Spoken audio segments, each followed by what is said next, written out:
होने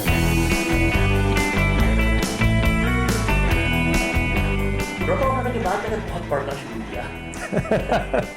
अब मैं अपनी सेकंड बुक लिखना शुरू करूंगा जब मैं हैप्पीनेस सलमा के साथ।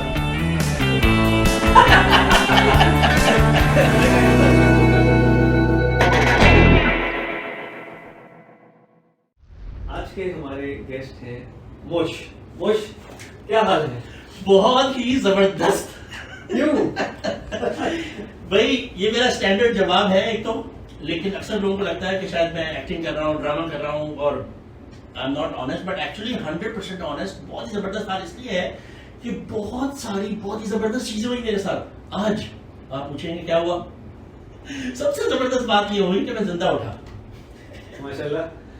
अब जिंदा उठ के कितने लोगों को ये ख्याल आता है सुबह कि जिंदा उठना कोई बहुत ही जबरदस्त बात है? आपको ख्याल आया? नहीं आया ना? आप ऑडियंस में से पता नहीं किसी को ख्याल आया नहीं आया, आप भी जिंदा उठे ना, लेकिन ये ख्याल तो नहीं आया। आप सुबह उठे, आपको ख्याल है अरे यार इतनी जल्दी अलार्म बज गई, इतनी जल्दी आंख खुल गई, इतनी जल्दी सुबह हो गई, अब ये करना है वो करना है। मैंने अपने आप को ट्रेन किया हुआ है कि मेरी सुबह आंख खुलते मुझे ख्याल आए कि जिंदा उठना मेरे कंट्रोल में नहीं है, और आज पूरे दिन में जो कुछ अच्छा बुरा होने वाला है उसमें सबसे जबरदस्त चीज तो हो गई। वो क्या थी? जिंदा उठे। जिंदा उठना। ठीक है। तो मेरे लिए दिन भर खुशी से पागल होने के लिए वही काफी था कि मैं सुबह जिंदा उठा।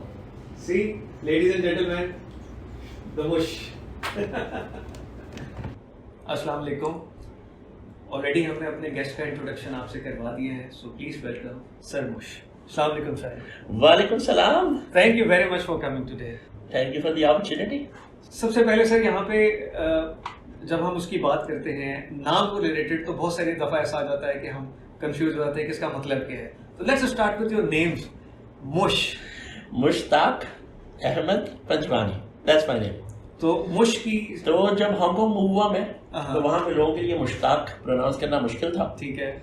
तो लोग मुश कह के जरा सा रुक जाते थे, पॉज करते थे और सोचते थे कि आगे क्या प्रोनाउंस करें, जो लोकल्स होते थे। तो वो मुश कह के हल्का सा पॉज हो जाता था, and that's when it said Mush is okay. अच्छा, तो वो मुश इज ओके होते होते वो मुश अब ऑफिशियल नेम हो गया मेरा, मुश पंजवानी। अहमद ड्रॉप कर दिया, बहुत लंबा हो गया था तो मुश पंजवानी। ऑसम, जबरदस्त। एक और चीज हमने आपके बारे में जो ओवर द पीरियड हमने देखी है कि लोग मोस्टली जब अपना बिजनेस ओन करते हैं, चीजें करते हैं, तो they would like to call themselves CEO, chief happiness officer. इसकी स्टोरी क्या है? इसकी स्टोरी ये है कि आज से 8-10 साल पहले मैंने एक हैप्पीनेस प्रोग्राम अटेंड किया था डेनमार्क में। ओके। डेनमार्क में शायद दुनिया की वाहिद एकेडमी है हैप्पीनेस एकेडमी। ओके। तो वो फोकस करती है हैप्पीनेस एट वर्क पे। हैप्पीनेस की पूरी साइंस है ऑब्वियसली, और मैंने अपने प्रीवियस लाइफ में ट्रेनिंग प्रोग्राम्स में बहुत स्टडी किया हैप्पीनेस को, हैप्पीनेस के एलिमेंट्स को इनकॉर्पोरेट किया अपनी सेल्स ट्रेनिंग में, मार्केटिंग ट्रेनिंग में, कस्टमर सर्विस ट्रेनिंग में। अब उसके पीछे आइडिया ये है कि हैप्पी लोग जो है वो बेहतर परफॉर्म करते हैं, हैप्पी लोग जो है वो उनकी रिलेशनशिप बेहतर होती है, हैप्पी लोगों की इनकम बेहतर होती है, हैप्पी लोग हर फील्ड में सक्सेसफुल ज़्यादा होते हैं। तो इसके पीछे एक साइंस है पॉजिटिव साइकोलॉजी के नाम से। तो एनीवे, तो उसी में वहाँ पर जाकर मुझे पता चला चीफ हैप्पीनेस ऑफिसर, मैंने पहली मरतबा सुना कि देयर इज दिस टाइटल, और यूरोप में ये बहुत कॉमन था कि आइडिया ये है कि जो लीडर है ऑर्गेनाइजेशन का, उसका नंबर 1 गोल ये होना चाहिए कि उसके जो टीम है वो हैप्पी हो। और मैंने अपने आप को ये गोल दिया कि मेरे कस्टमर्स का हैप्पीनेस और मेरे जो एसोसिएट्स मेरे साथ काम करें उनका हैप्पीनेस, वो दोनों मेरे लिए नंबर 1, मेरा गोल ही वही है, तो मेरा टाइटल भी वही होना चाहिए। इससे मुझे याद आया कि आपको ये हैप्पीनेस फैलाने का जो सबसे बड़ा आपका वो है कि आप बहुत अरसा एक ट्रेनिंग देते रहे हैं। उस ट्रेनिंग में आपने हैप्पीनेस फैलाई, उसके बाद अपने ऊपर इम्प्लीमेंट की, और अब जो चीज़ें आप ओन करते हैं वहाँ पे आप अपने जो आपका टीम मेंबर्स हैं वो सारे हैं, उसमें भी आप सेम इन्वायरमेंट ही इनकॉर्पोरेट लेके चल रहे हैं। यहाँ से हम आपकी उस जर्नी के ऊपर आते हैं सर। ये ज़्यादातर लोगों को नहीं पता, सर ने 20 से ज़्यादा कंट्रीज़ में काम किया। यस, 20 से ज़्यादा कंट्रीज़ में। तो हम थोड़ा सा उसको जानते हैं। सर ये क्या साइंस है? यहाँ पे लोग एक या दो जगह पे जाके परमानेंट बोलना शुरू कर दें, मुझे सर पर मत बोले तो और कंफर्टेबल हो जाएगा। ठीक है। तो आइडिया तो हुआ ये था कि मैं जॉब के सिलसिले में हांगकांग गया था 1997 में। वहाँ पर जो है वो सेल्स मैनेजमेंट की जॉब थी। टाइम मैगजीन का एक डिवीजन था जो एजुकेशन बुक्स पब्लिश करता था, और हमारी कंपनी उन बुक्स को मार्केट करती थी टाइम लाइफ एशिया के नाम से, और पूरे एशिया में उनके डिस्ट्रीब्यूटर्स थे। जब मैं वहाँ पे गया था 97 में, तो 8-10 मार्केट्स थी एक्टिव जिनको मैंने मैनेज करना शुरू किया। मैनेज का मतलब उनकी सेल्स ट्रेनिंग, उनकी marketing training, customer service training. फिर आहिस्ता आहिस्ता उस बिज़नेस को एक्सपेंड किया मैंने और उस ऑर्गेनाइजेशन मिल के, और हम 21 कंट्रीज़ में एक्सपेंड कर चुके थे। सर इतने एक्सपोजर के बाद मोस्टली ये होता है कि जब आप 2-3 कंट्रीज़ में जाते हैं, वहाँ पे काम कर रहे होते हैं, या फिर 4-5 के अंदर जाते हैं, तो एक आध जगह आपको अच्छी लगी जाती है, तो घूम फिर के सारी चीज़ें में बैक इन पाकिस्तान, इसकी स्टोरी मुझे जाननी है। तो एक तो आइडिया था कि पाकिस्तानी से हूँ मैं, उसके साथ रिलेटेड एक और फैक्ट ये है कि मैं एक्चुअली इंडिया में पैदा हुआ था। सर मेरी मॉम इंडिया की थी। ये बहुत कम लोगों को पता है, अक्सर ये अपने वर्क एक्सपीरियंस के अंदर भी वो डाल रहे होते हैं कि इंडिया में भी काम किया है, वहाँ पे भी किया workshop. Of course India was also one of the distributors. तो हांगकांग से इन सारी कंट्रीज में ट्रैवल करना होता था। India was a big part of our market. तो इंडिया में पैदा हुआ, कराची में, स्कूल कॉलेज यूनिवर्सिटी पूरा कराची में, और फिर हांगकांग। नेशनलिटी चाइनीज़ है, ये भी एक इंटरेस्टिंग फैक्ट है मेरे बारे में। ओके पैदा इंडिया में हुआ हूँ, नेशनलिटी चाइनीज़ है, पासपोर्ट हांगकांग का हूँ मैं, पाकिस्तानी। तो पाकिस्तान ऐसे थोड़ी मुश्क पंजवानी। हाँ। मुश इज़ ऑल्सो अ राइटर, ये भी बहुत कम लोगों को मालूम है, तो हम इनकी, अच्छा नाम यहाँ पे भी फ़नी आएगा, ठीक है, ढिंचक लाइफ, ये किसी मूवी का टाइटल लग रहा है कि अभी जो है ये नॉट द लॉलीवुड बट चले बॉलीवुड की कोई मूवी हो सकती है या नेटफ्लिक्स के ऊपर हो जाती है। तो ढिंचक लाइफ क्या लिखा आपने इस बुक में? ड्रॉप आउट होने के बाद मैंने बहुत पढ़ना शुरू किया। ख्याल लेट आया। जब मैं ड्रॉप आउट हुआ तो फिर मैंने सेल्स के बारे में पढ़ा, मार्केटिंग के बारे में पढ़ा, पर्सनल डेवलपमेंट के बारे में बहुत कुछ पढ़ा, happiness and positivity, goal setting, dreams, बहुत सारी चीज़ें, improving yourself, basically self help के ऊपर पढ़ता रहा, क्योंकि अपनी लाइफ बेहतर करनी थी। अपने तो सर ये बताता था लोगों को, तो लोगों ने कहना शुरू किया कि मुश क्या you should write a book. Okay, तो पहले तो मैं उसको मजाक में डालता रहा कि मुश्ताक अहमद पंजवानी, लगता है कोई ऑथर का नाम नहीं लगता। ऑथर का नाम होता है एंथनी रॉबिन्स, ज़िग ज़िगलर। तो मैंने कहा मुश्ताक अहमद पंजवानी किताब कौन खरीदेगा? तो this used to be a joke. फिर लेकिन मैंने एक हैबिट बनाई थी कि जब कभी विश आती है कोई तो लिख लेना चाहिए उसको। तो एक मरतबा मुझे ऐसा विश हुआ कि हाँ आई विश कि मेरी भी बुक हो। तो जब वो मुझे पहली मरतबा ख्याल आया तो मैंने अपने ड्रीम लिस्ट में लिख लिया। मुझे याद है मैं हांगकांग में बहुत ही बिजी उस वक्त मेरा लाइफस्टाइल था, सीनियर डायरेक्टर था कंपनी में, एक्सटेंसिव ट्रैवलिंग करता था, संडेज को फैमिली टाइम और हाइकिंग और कम्युनिटी सर्विस करता था। उस दौरान मैंने कमिट किया कि हर संडे को सुबह उठ के मैं एक चैप्टर लिखूं अगर, ठीक है, तो साल भर में 100 चैप्टर्स हो जाएंगे और बुक बन सकती है। तो वो मैंने उस कमिटमेंट के साथ हर संडे एक चैप्टर लिखना शुरू किया। वो चैप्टर क्या होता था? वो चैप्टर 2 पेज का चैप्टर होता था, और आइडिया ये था कि जो कुछ मैंने लाइफ में सीखा है वो मैं छोड़ के जाऊँ, ठीक है, एटलीस्ट मेरे बच्चों के लिए, चाहे कोई और पढ़े ना पढ़े, मेरे बच्चों के पास एक लेगेसी। नहीं बहुत लोगों ने पढ़ी, हाँ। सिर्फ बच्चा ही नहीं खैर, बुक तो पढ़ी। क्या था उसमें क्या नाम का ख्याल आया जो आपका असल सवाल था। तो चूंकि मैं मुंबई में पैदा हुआ था तो ये बात बिल्कुल क्लियर थी कि ये बुक क्या है, फैंटास्टिक लाइफ कैसे बनाई जाए। तो फैंटास्टिक लाइफ, ऑसम लाइफ, जबरदस्त लाइफ। और फिर मैंने सोचा कि व्हाई नॉट मुंबई का स्लैंग वर्ड जहाँ मैं पैदा हुआ था, मुंबई का slang word for fantastic is dhinchak. Dhinchak, तो वहाँ से वो नाम पैदा हुआ कि ढिंचक लाइफ नाम रखा जाए इसका। इसमें कोई डाउट नहीं, मुश जहाँ जाते हैं एक हैप्पीनेस और एक वाइब ऑलरेडी आ जाती है। जैसे इस टाइम पे हमारे ऑफिस में है, वो पर्सनैलिटी का पर्सोना ही ऐसा है कि वो हैप्पीनेस छुपे ना छुपाए, वो सामने जो है वो दिख रही होती है।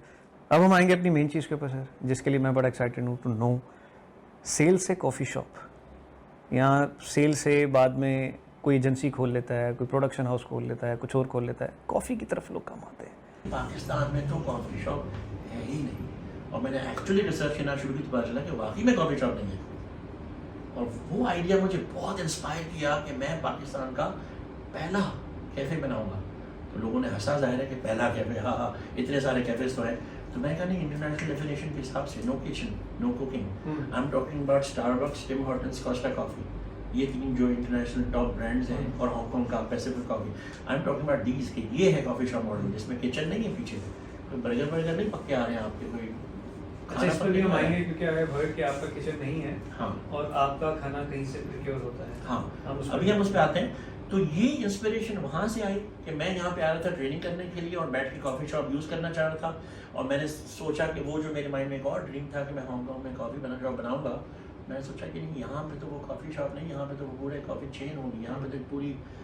और ऑफ कोर्स उस ज़माने में वो भी साथ साथ चल रहा था कि पेरेंट्स गेटिंग ओल्ड, ठीक है, पाकिस्तान की ट्रिप ज़्यादा लगेंगे, ठीक है, my daughter had already moved here शादी के बाद, तो एक part of us was here. ठीक है, फिर उसका बेबी हो गया तो हम नाना बन गया, तो मैं नाना बन गया, तो part of me was here, my daughter was here, my grand daughter was here.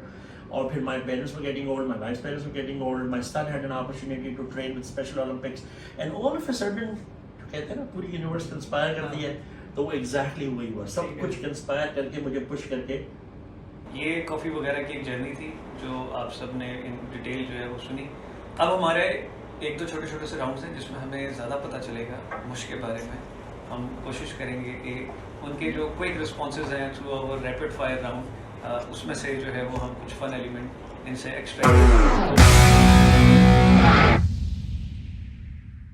अच्छा, रैपिड फायर का कुछ रूल्स हैं। आपने सोचना नहीं है, जो फर्स्ट थिंग आपके उसमें आएगी वो आपने फौरन से बोल देना है। और क्योंकि आपका रेस्टोरेंट इंडस्ट्री और इससे थोड़ा सा वो है, तो मैंने भी कोशिश की है कि हम लोग उसमें उसी से रिलेटेड थोड़ा सा रहे। ठीक है, खाने की भी आप शौकीन, आपके रिव्यूज भी आते रहते हैं। तो निहारी या पाए? Nihari. Best vacation spot? Best vacation spot? Oh, there are so many. एक फौरन से, जल्दी से बाली। Favourite age? नाउ। जुमला कंप्लीट करें। कब आएगा वो दिन जब मैं अपनी सेकंड बुक लिखना शुरू करूंगा, जब मैं इस बिजनेस से रिटायर होऊंगा, जब हमारे 100 आउटलेट्स पूरे हो जाएंगे, जब मैं बाकी जो कंट्रीज रह गई हैं उस पर ट्रैवल करना शुरू करूंगा, जब मैं सलमा के साथ कुछ एक्सोटिक डेस्टिनेशंस पे जाऊंगा। तो सारी चेकलिस्ट में लिखा हुआ है। तो हाँ, तो ये जो ड्रीम्स बचे हुए हैं तो जाहिर है वही रह गया ना, कब आएगा बहुत वो कुछ दिन। पूरा होने वाला है क्योंकि he is a big achiever. और अब तक जो लिखते आए हैं बहुत सारी चीजें उसमें से आई एम श्योर कंप्लीट हो चुकी हैं, रह भी जाती हैं, ऑफ कोर्स इंसान है, but definitely I refuse to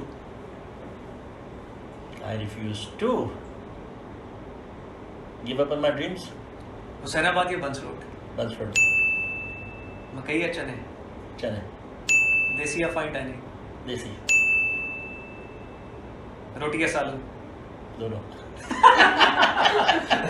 मैंने कहा यहाँ पे होगा नहीं होगा, तो मैंने रोटी चावल हटा के रोटी का सालन बोल दिया। बारबेक्यू या फ्राइड? बारबेक्यू। कहाँ का बारबेक्यू ज्यादा पसंद है? अलाराही। वेरी नाइस, मजा आता है। ये था हमारा rapid fire round. I hope आपने एंजॉय किया होगा। सेगमेंट नंबर 2, इसमें आपको एक वर्ड दिया जाएगा, उस वर्ड के साथ आपने 2-3 वर्ड्स ऐड करके whatever comes in your mind आपने फौरन से जो है वो एक तरफ थ्रो कर देना है। ठीक है? हैप्पीनेस? सलमा। चाय? Coffee. Chicken? Barbecue. Travel? Himalayas. Family? Sara. TikTok? Insta reels. Loyalty? Family. Teaching? Training. Greed? Greed. Greed? Jealousy. Sale? Marketing. Work? Coffee. Study? Personal development. Vegetable? आलू। कराची कैफेज? कॉफी वगैरह। Employees? Happiness. See, I told you, बहुत ज्यादा मजे का होगा। और जो हम एंटिसिपेट कर रहे थे कि एक आदमी कॉफी वगैरह निकल के आएगा, डेफिनेटली आया। Okay, the last one which is like I just wanted to know कि ये एक ऐसी चीज़ है जो पूरे कराची में I hardly see any person जिसको ये चीज़ नहीं पसंद। तो आपने नेक्स्ट 30 सेकेंड इस वर्ड के बारे में तारीफ कर लें या कुछ कर लें, जो भी वो है। थर्ड सेगमेंट है हमारा, ठीक है? इस वर्ड की Talk for a minute. तारीफ करनी है। Talk for a minute on this word. अच्छा। ठीक है? पानी पूरी? क्रंची क्रंची सा पूरी हो, उसके अंदर चना भरा हुआ हो, थोड़ा सा आलू भरा हुआ हो, थोड़ा सा रंग बिरंगी सामान हो उसके अंदर, और यहाँ पर पानी हो खट्टा खट्टा मीठा मीठा, और उसमें कोई लिमिट ना हो कि कितना खा रहा है। और ये होता है इंडिया में कि आपके हाथ में प्लेट पकड़ा दी जाती है और वो बना बना के रखता जाता है उसके अंदर, और आप मुंह में डालते रहते हैं उसको नॉन स्टॉप, और पता ही नहीं चलता है। वो एंड में बोलता है कि आपके 17 हो गए, 24 हो गए, और आप सोचते हैं 24 मैंने। तो ये होता है पानी पूरी को सही से तरीके से जो है वो जस्टिफाइड किया है। Sir, thank you very much, it was fun.